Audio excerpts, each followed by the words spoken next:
الحمد لله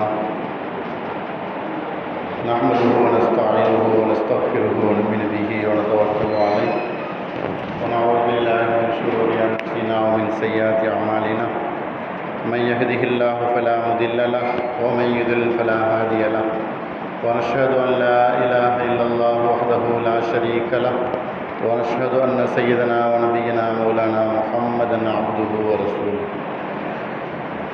أما بعد فقد قال الله تعالى: والفجر وليال عشر والشفع والوتر والليل إذا يسر هل في ذلك قسم لذي حجر. صدق الله العلي العظيم. وقال النبي صلى الله عليه وسلم: لا يؤمن أحدكم حتى يكون هواه تبعا لما جئت به أو كما قال عليه الصلاة والسلام. புகழ் அனைத்தும் அல்லாஹ் ஒருவனுக்கே. சாந்தியும் சமாதானமும் நபிகள் நாயகம் ஸல்லல்லாஹு அலைஹி வஸல்லம் அவர்கள் மீதும் அவர்களை பின்பற்றிய உத்தம சத்திய சஹாபாக்கள், தாபியீன்கள், தபா தாபியீன்கள், குறிப்பாக நம் எல்லோரின் மீதும் அல்லாஹுவின் சாந்தியும் சமாதானமும் என்றென்றும் நின்று நிலவட்டுமாக. ஆமீன். அன்பானவர்களே, அல்லாஹ்வின் நல்லடியார்களே, அன்பு சகோதரர்களே, தாய்மார்களே,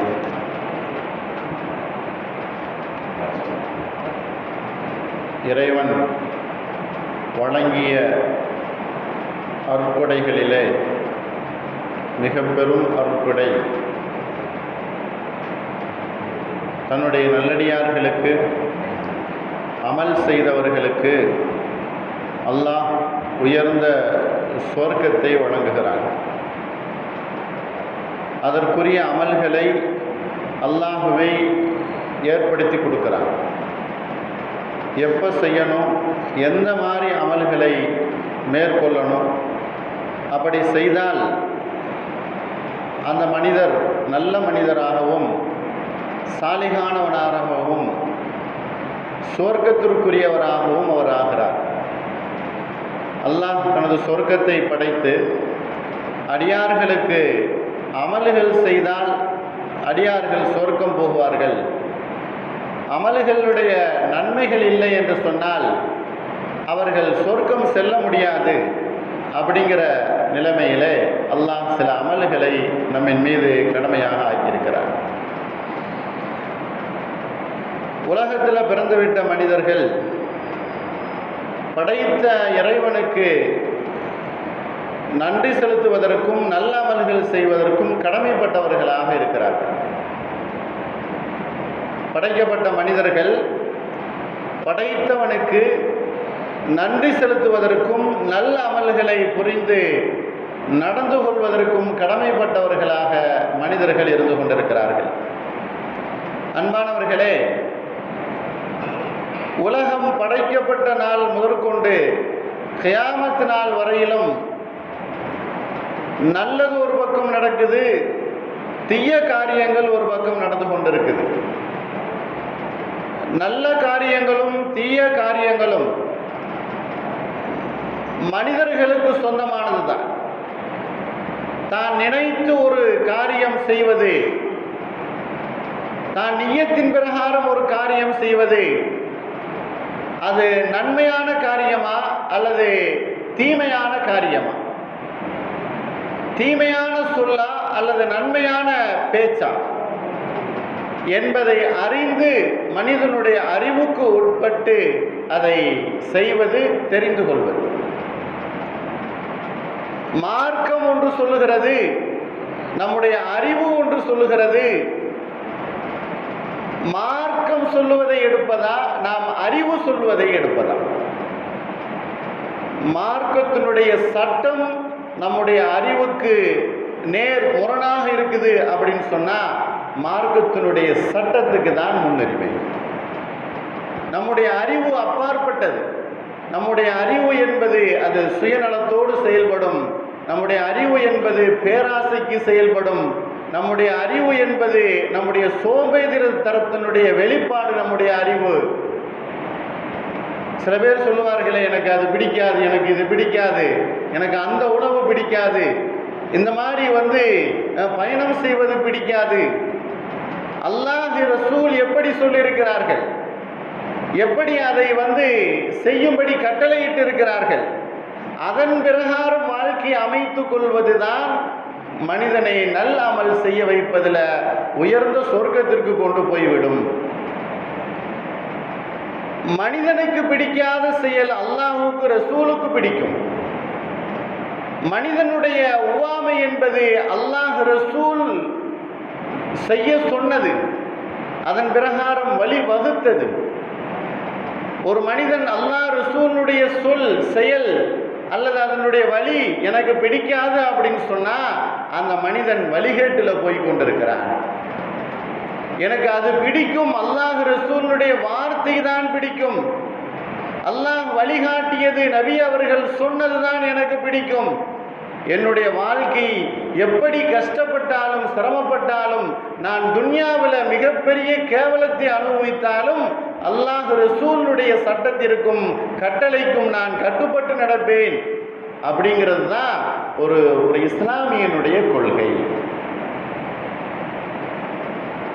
ஒரு மனிதனுக்கு பிடிக்காது என்பதற்காக வேண்டி இஸ்லாத்தினுடைய சட்டதிட்டங்களை தனக்கு தோதுவாக வளைத்துக் கொள்ளுதல் என்பது அது மிகப்பெரிய குழப்பத்தினுடைய அடையாளம்.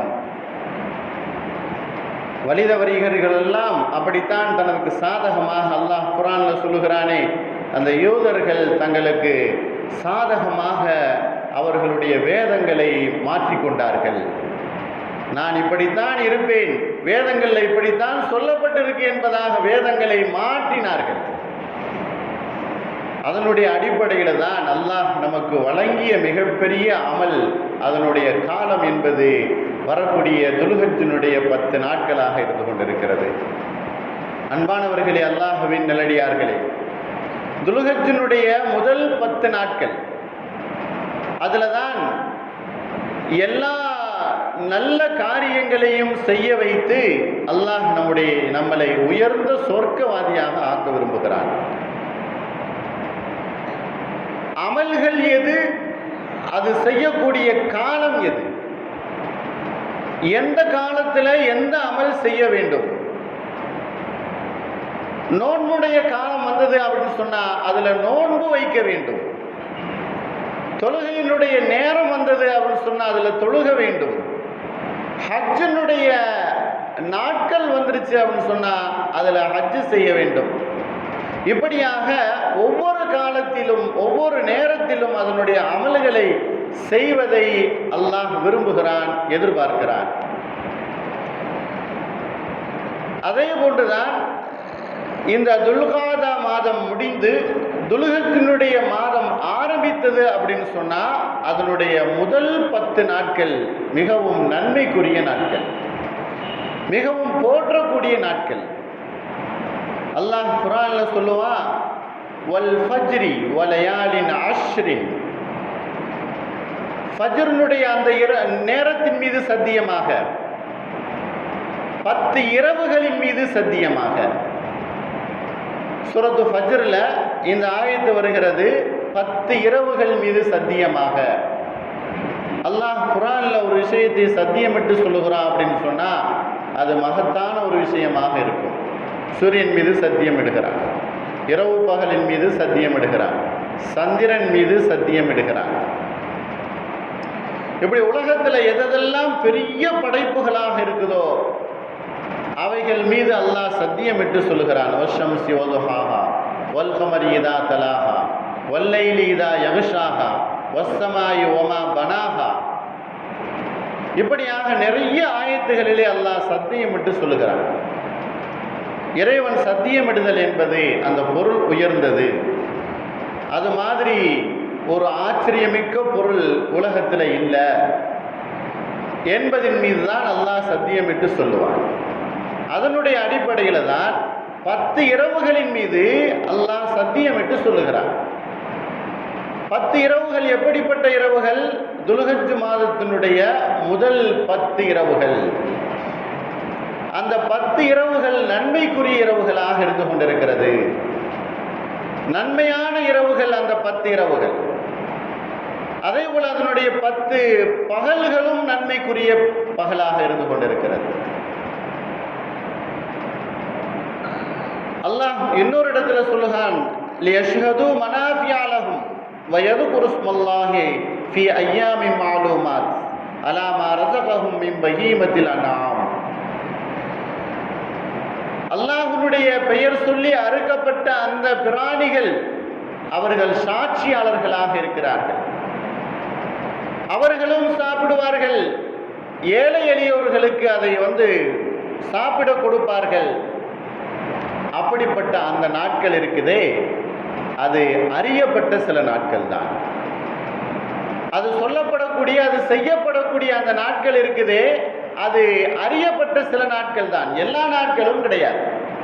ஒரு குறிப்பிட்ட நாட்களிலே அந்த அமல்கள் செய்தால் அதனுடைய நன்மையும் அதனுடைய பிரயோஜனமும் செய்தவருக்கு நன்மை கிடைக்கும். அதனுடைய பிரயோஜனம் அதை அனுபவிக்கக்கூடிய, வாங்கி சாப்பிடக்கூடியவர்களுக்கு உண்டு. அதனுடைய அடிப்படையில் தான் துல்ஹஜ்ஜினுடைய மாசத்துல அல்லாஹ் குர்பானி என்பதை கடமையாக ஆக்கியிருக்கிறான். இந்த 10 நாட்களுக்கு ஈடு இணை எதுவுமே கிடையாது, எந்த நாட்களும் கிடையாது. அவ்வளவு சிறப்பு வாய்ந்த அந்த துல்ஹஜ்ஜினுடைய 10 நாட்கள். ஆகையினால்தான் முஸ்தஹப்பாக இருக்குது, குர்பானி கொடுக்கக்கூடியவர்கள் பிறை பிறந்ததிலிருந்து உடல் ரோமங்களை அகற்றுவதோ, நகங்களை களைவதோ, தலைமுடி எடுப்பதோ கூடாது என்பதாக சொல்லப்படுகிறது. சிறப்புமிக்க நாட்கள். அந்த நாட்களில் இபாதத் செய்யக்கூடிய, அமல்கள் செய்யக்கூடிய நாளாக இருக்குது. நான் ஆரம்பத்தில் சொன்னது போல அல்லாஹ் சில நாட்களையும் சில அமல்களையும் அடியார்கள் மீது கடமையாக ஆக்கிவிட்டான். அதை நாம் செய்ய முற்படும் பொழுது, அதை நாம் செய்து காட்டும் பொழுது அதற்குரிய முழு பலனை நாம் பெற்றுக்கொள்ள முடியும். அல்லாஹ் கொடுத்து விடுகிறான். உயர்ந்த சொர்க்கத்திற்குரியவர்களாக இந்த நாட்களிலே, இந்த நேரங்களிலே அவர்கள் அமல் செய்கிறார்கள். அவர்கள் சொர்க்கவாசியாக ஆகிவிடுகிறார்கள். ஹஜ்ஜினுடைய கடமையும் இந்த துல்ஹஜ்ஜினுடைய பிறையில அந்த 10 நாட்களில் தான் இருந்து கொண்டிருக்கிறது. எப்படி ரமலான் மாசத்தினுடைய கடைசி 10 இரவுகள் சிறப்பு வாய்ந்ததோ, இந்த துல்ஹஜ் மாசத்தினுடைய 10 பகல்கள் சிறப்பு வாய்ந்தது. ரமலான் மாசத்தினுடைய கடைசி 10 இரவுகள் எப்படி சிறப்பு வாய்ந்ததோ, அதுபோல துல்ஹஜ் மாசத்தினுடைய 10 பகல் சிறப்பு வாய்ந்ததாக இருக்கிறது. சரி, இவ்வளவு சிறப்பு இருக்கக்கூடிய இந்த 10 நாட்கள்ல என்னென்ன அமல் செய்வது, என்னென்ன நல்ல நன்மைகள் என்ன செய்வது, அதுல என்னென்ன காரியங்கள் செய்தால் நமக்கு நன்மையாக இருக்கும், இறைவன் நம்மை நன்மையானவர்களுடைய கூட்டத்தில் சேர்ப்பான், சொர்க்கத்திற்குரியவர்களாக அல்லாஹ் நம்மளை ஆக்குவான், அப்படிப்பட்ட அமல்கள் என்னவாக இருக்க முடியும்? ஒரு சில அமல்களை நான் கூறுகிறேன். அன்பானவர்களே, எப்பொழுதும் போல நாம் தொழுகையில ஆஜராகுதல், வக்து தொழுகையிலே முதலாவதாக நாம் ஆஜராக ஆகிவிடுதல். பாங்கு சொல்லப்பட்ட உடனேயோ அல்லது பாங்கு சொல்வதற்கு முன்னதாகவோ, பாங்கு சொல்லப்பட்ட உடனோ அல்லது பாங்கு சொல்வதற்கு முன்னதாகவோ நாம் இமாம் ஜமாத்துக்காக வேண்டி தயாராகி எதிர்பார்த்து காத்திருப்பது. இந்த 10 நாட்களில் நாம் அதிகமாக செய்யக்கூடிய அமல்கள், வளமையாக செய்து வந்து கொண்டிருக்கிறோம். தொழுகை என்பது அதற்குரிய நேரத்தில், தொழுகை என்பது அதற்குரிய நேரத்தில் வளமையாக நாம் செய்து வந்து கொண்டிருக்கிறோம். ஆனால் பேணுதல் என்பதும் சற்று அதிகமான நேரங்களை தொழுகையினுடைய நேரங்களாக ஆக்கிக் கொள்வதும் இந்த துல்ஹஜ்ஜினுடைய 10 நாட்களில் முதல் நன்மையாக, முதல் அமலாக இருந்து கொண்டிருக்கிறது. தொழுகைக்காக வேண்டி ஒவ்வொரு வக்துக்கும் அதிகமான நேரங்களை நாம் செலவழிப்பது, தொழுகைக்கு முன்னதாகவே எதிர்பார்த்து அமர்வது, தொழுகை முடிந்ததற்கு பின்னால் ஆற அமர அவசரம் இல்லாமல் நாம் பள்ளியை விட்டு வெளியே செல்வது,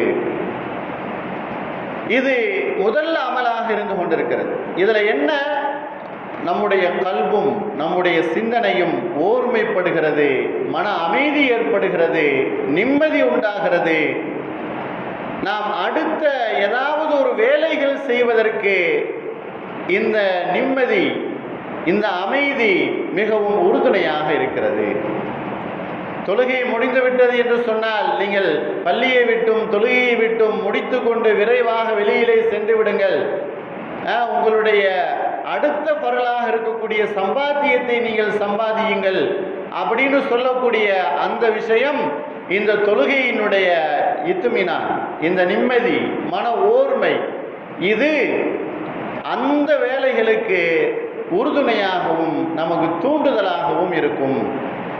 அப்போ துல்ஹஜ்ஜுடைய மாதம் முதல் பிறையிலிருந்து வக்துனுடைய நேரத்தை அதிகப்படுத்துதல், சுன்னத் தொழுது விடுவது, தஸ்பீஹ் ஓதுவது, அதுபோல் குர்ஆன் அந்த நேரங்களிலே ஓதுவது, பாங்குக்கும் இகாமத்துக்கும் இடையில தொழுகையை, ஜமாத்தினுடைய தொழுகையை எதிர்பார்த்து அமர்ந்திருப்பது. ஏன்னு சொன்னால் மற்ற நாட்களில் மற்ற நேரங்களில் அவசர அவசரமாக வேக வேகமாக கை ஒழு செய்துவிட்டு கழுவியும் கழுகாமலும் அல்லது சரி முறையாக இல்லாமல் தவறுதலாகவோ முகத்தை முதலாவதாக கழுவுவதற்கு முன்னால் கைகளை கழுவி விடுதல், இப்படி அவசரப்பட்டு செய்யக்கூடிய அந்த ஒழு, அதை நிதானமாக நாம் செய்ய ஆரம்பிக்குதல், பொறுமையாக செய்தல். அன்பானவர்களே, அல்லாஹ்வின் நல்லடியார்களே, ஒரு தொழுகைக்கு ஒழு என்பது அவசியம். அதை சரியாக செய்தால்தான் தொழுகை நிறைவேறும்.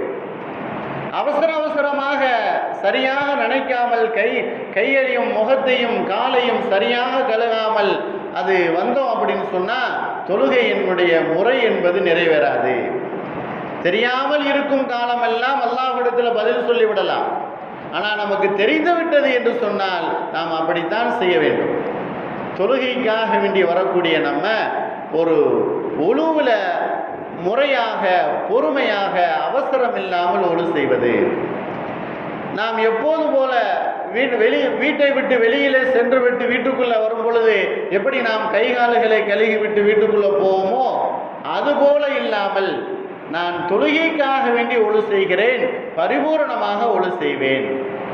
முதலாவதாக 2 கைகளையும் மணிக்கட்டு வரை 3 முறை கழுகுதல், எல்லா உறுப்புகளையும் 3 தடவை கழுகுதல், வாய் கொப்பளிக்கிறது 3 தடவை, நாசிக்கு தண்ணீர் செலுத்துவது, முகம் கழுவது, 2 கைகளையும் மொழி உள்பட கழுகுவது, தலைக்கு பரிபூர்ணமாக மசகு செய்வது, காதுக்கு மசகு செய்வது, பிடரிக்கு மசகு செய்வது, கால்களை கரண்டை மொழி உள்பட முழுவதுமாக தண்ணிப்படாத சொட்டை இல்லாத அளவுக்கு நாம் கழுகுவது.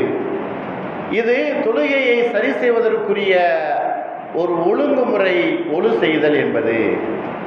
அன்பானவர்களே, நாம் தொழுதால் போதும், தொழுகைக்கு நான் ஆஜராகிட்டேன், தொழுகைக்கு வந்துட்டேன் அப்படிங்கிறத விட முறையாக நாம் ஒழு செய்து விட்டு தொழுகைக்கு வந்தோமா அப்படிங்கிறதை நாம் பார்க்க வேண்டும். ஆக முன்னதாகவே இந்த துல்ஹஜ்ஜினுடைய மாதம் ஆரம்பிச்சிருச்சு அப்படின்னு சொன்னால் முன்னதாகவே நாம் ஆஜராக ஆகிவிடுவது. இரண்டாவது, துல்ஹஜ்ஜினுடைய மாதம் பிறந்து விட்டது என்று சொன்னால் அல்லாஹுக்கு அதிகமாக சஜிதா செய்வது. சஜிதா அல்லாஹுக்கு சொந்தமானது. தலை வணங்குதல், தலையை தரையில் வைக்குதல், இது அல்லாஹுக்கு சொந்தமான விஷயம். உலகத்தில் அதை யாருக்கும் செய்யக்கூடாது. தலை வணங்குதல் பெற்றோர்களுக்கே அதை செய்யக்கூடாது. அல்லாஹ்வுக்கு மட்டும்தான் தலை வணங்குதல் என்பது இருக்க முடியும். சஜிதா என்பது, சுஜூது செய்தல் என்பது, சஹாபாக்கள் அறிவிக்கிறார்கள், நபி ஸல்லல்லாஹு அலைஹி வஸல்லம் அவர்கள் எங்களை 7 உறுப்புகளை கொண்டு சஜிதா செய்யும்படி கட்டளையிட்டார்கள். நெற்றி, மூக்கு, 2 கைகள், 2 முட்டு, பாதத்தினுடைய 2 பெருவிரல், 7 உறுப்புகளை கொண்டு எங்களுக்கு நபி ஸல்லல்லாஹு அலைஹி வஸல்லம் அவர்கள் சஜிதா செய்யும்படி கட்டளையிட்டார்கள். நாங்கள் அதிலே சஜிதா செய்வோம். சஜிதா செய்தல் அப்படின்னு சொன்னால் சாதாரண ஒரு விஷயமாக ஏதோ குனிந்து படுத்து எந்திரிப்பதல்ல. அதற்கென்று முறையையும் நபி ஸல்லல்லாஹு அலைஹி வஸல்லம் அவர்கள் சொல்லி காட்டியிருக்கிறார்கள்.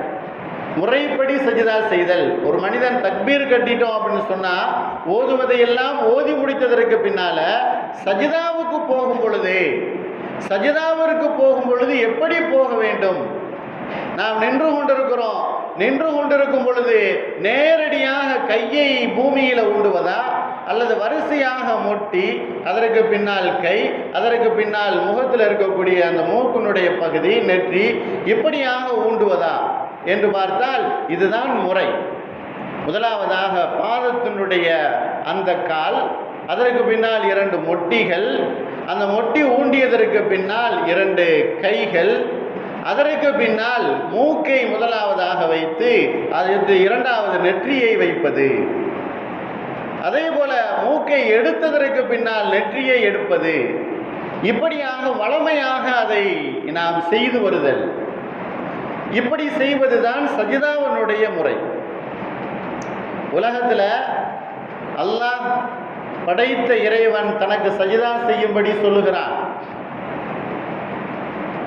ஆனால் மலக்குகளுக்கு அல்லாஹ் கட்டளையிட்டான், மனிதனை படைத்து அந்த மனிதனுக்கு நீங்கள் சஜிதா செய்யுங்கள் என்பதான் அல்லாஹ்வினுடைய கட்டளை. அல்லாஹ்வினுடைய கட்டளை எனக்கு தான் சஜிதா செய்யணும் அப்படிங்கிறது, தலை வணங்கணும் அப்படிங்கிறது. ஆனால் அல்லாஹ்வினுடைய கட்டளை இன்னொரு கட்டளை, அந்த ஆதம் அலைஹிஸ்ஸலாம் அவர்களுக்கு நீங்கள் சஜிதா செய்யுங்கள். மலக்குகளுக்கு அல்லாஹ் கட்டளையிட்டான். மலக்குகள் எல்லோருமே சஜிதா செய்தார்கள். ஆதம் அலைஹிஸ்ஸலாம் அவர்களை படைத்த அந்தவுடன் ஆதம் அலைஹிஸ்ஸலாம் அவர்கள் படைக்கப்பட்டு அப்படியே படுக்க வைக்கப்பட்டிருக்கிறார்கள். அப்பொழுது அவர்கள் சஜிதா செய்கிறார்கள். ஷைத்தான் மறுத்துவிட்டான், நான் சஜிதா செய்ய மாட்டேன். மண்ணில் படைத்த மனிதனுக்கு நெருப்புல படைத்த நான் எப்படி சஜிதா செய்வது என்பதாக பெருமை பேசினான். அல்லாஹ்வினுடைய கட்டளை என்னவென்றே அவன் தெரிந்து கொள்ளவில்லை. அல்லாஹ்வினுடைய கட்டளைக்கு பவர் ஜாஸ்தியா அல்லது ஷைத்தானுடைய அறிவுக்கு பவர் ஜாஸ்தியா அப்படின்னு பார்க்கும்போது ஷைத்தான் தன்னுடைய அறிவையே அவன் பயன்படுத்தினான். எப்படி அல்லாஹ்வினுடைய கட்டளை வரும்? எனக்கு அறிவுக்கு படலை, நான் நெருப்புல படைக்கப்பட்டவன், மனிதன் மண்ணில் படைக்கப்பட்டவன். அல்லாஹ்வினுடைய கட்டளை ஒரு புறம் இருக்கட்டும், அது இருந்துட்டு போகட்டும், அது இல்லாமல் போகட்டும். ஆனால் என்னுடைய பெருமை, கண்ணியம், நான் அப்படித்தான் இருப்பேன், நான் விட்டு கொடுக்க மாட்டேன், நான் என்னுடைய வழியில் நான் போவேன். அல்லாஹ்வினுடைய ரசூலுடைய கட்டளை ஒன்றாக இருக்கட்டும், ஆனால் நான் எனக்கு பிடித்ததை நான் செய்வேன். எனது அறிவு எது சொல்லுதோ அதைத்தான் நான் செய்வேன். நான் வரமாட்டேன், நான் செய்ய மாட்டேன் அப்படின்னு சொல்லுதல் என்பது எதிரான ஒரு விஷயம். ஷைத்தான் அப்படி செய்தான். நான் ஆதமுக்கு சஜிதா செய்ய மாட்டேன் அப்படின்னு. அவனுடைய அந்தஸ்து எவ்வளவு! அன்றைய சமயத்தில் எல்லா மலக்குகளுக்கும் ஆசானாக இருந்தான், ஆசிரியனாக இருந்தான். ஆனால் இதை மறுத்தவுடன் அவன் காஃபிராக ஆக்கப்பட்டு தூக்கி எறியப்பட்டான். அல்லாஹ்வினுடைய கட்டளைக்கும் அல்லாஹ்வினுடைய வரம்புகளுக்கும் மீறி செய்யக்கூடியவனுடைய நிலைமை அப்படித்தான் ஆகிறது.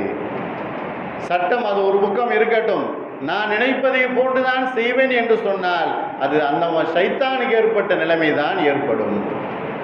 அன்பானவர்களே, அல்லாஹ்வின் அடியார்களே, சஜிதாவை நாம் இந்த துல்ஹஜ்ஜினுடைய மாதத்தில் அதிகமாக செய்ய வேண்டும். துல்ஹஜ்ஜினுடைய மாதம் என்பது நமக்கு பெருமை வாய்ந்ததொரு மாதம். சஜிதாவினுடைய எல்லா நிலைமைகளும் அல்லாஹ்வுக்கு சொந்தமானதாக இருக்கிறது. தொழுகையில் நம்ம சஜிதா செய்கிறோம், அது கிபிலாவை முன்னோக்கி செய்கிறோம், அது அல்லாஹ்வுக்காக வேண்டி செய்கிறோம். திசைக்காக வேண்டியோ கட்டடத்துக்காக வேண்டியோ அல்லது முன்னால் மனிதர்கள் இருக்கிறார்கள் என்பதற்காக வேண்டியோ நாம் சஜிதா செய்யலை, அல்லாஹ்வுக்காக வேண்டி சஜிதா செய்கிறோம். ஆதம் அலைஹிஸ்ஸலாம் அவர்களுக்கு சஜிதா செய்தது என்பது அல்லாஹ்வினுடைய கட்டளை. ஆனால் அதே நேரத்தில் அந்த சஜிதாவிற்கு முஃபஸ்ஸிர்கள் விளக்கம் சொல்லுவார்கள், அது கண்ணியப்படுத்தும் முறையில் அமைந்தது சஜிதா, வணக்கமாக அமையலை. அது ஒரு வணக்கமாக அல்லாஹ் சொல்லலை, கண்ணியப்படுத்துதல் என்பது இருக்குது.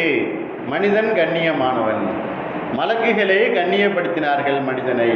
கண்ணியத்திற்காக வேண்டி செய்யப்பட்ட சஜிதா தான் அல்லாஹ் சொன்ன சஜிதா. ஆதம் அலைஹிஸ்ஸலாம் அவர்களை வணங்கி நீங்கள் சஜதா செய்யுங்க அப்படின்னு சொல்லலை. வணக்கம் என்பது எனக்கு சொந்தம். ஆதம் அலைஹிஸ்ஸலாம் அவர்களை கண்ணியப்படுத்தும் வண்ணமாக நீங்கள் அவருக்கு சஜதா செய்யுங்க அப்படின்னு சொன்னது உலகத்தில் யாருக்கும் அப்படி சொல்லவில்லை. அவ்வளவு கண்ணியம் சிறப்பு இந்த மனிதனுக்கு இருந்து கொண்டிருக்கிறது.